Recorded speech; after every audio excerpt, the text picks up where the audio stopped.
Try natin itong Baby Bell with kiwi. Ang dami nagtatanong sa inyo sa comment section kung saan ko nabibili yung Baby Bell. Kung meron ba nito sa Pilipinas o kaya naman ay sa TikTok shop. Hindi ko alam kung meron nito sa Pilipinas sa supermarket. Nabili ko ito dito sa supermarket sa Germany. Sa Shopee hindi ko rin alam. Sa TikTok shop hindi ko rin alam kung meron silang binibentang Baby Bell. Sa supermarket naman, siguro meron yan sa MOA or kahit sa supermarket, sa mall. Ay, tanggal yung balat. Try natin with balat na lang.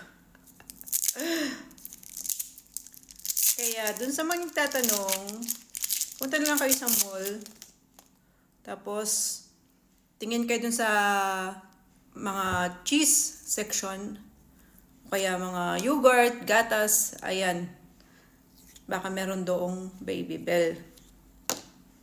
Tanggalin lang natin tong papel. Oh, wow.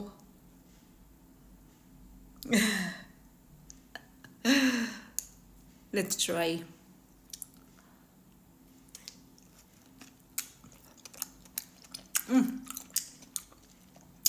Ang tamis nitong kiwi kasi hinog na siya.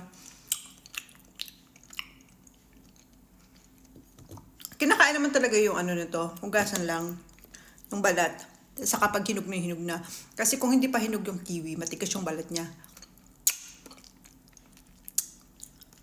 Pero kapag hinog na yung kiwi, malambot na yung balat niya. Ayan. Kainin natin.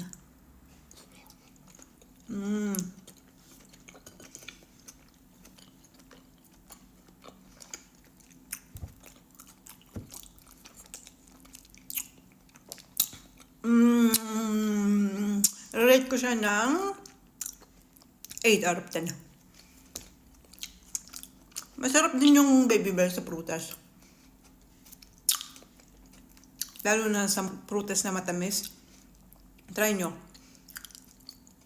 Hindi ko pa siya natatry with watermelon. Ito nakit ng kiwi. Meron kasing, ito kasi dilaw na kiwi. Meron kulay na kiwi, ibang sorte or yung kanyang ano ba yung tawag sorte? Ibang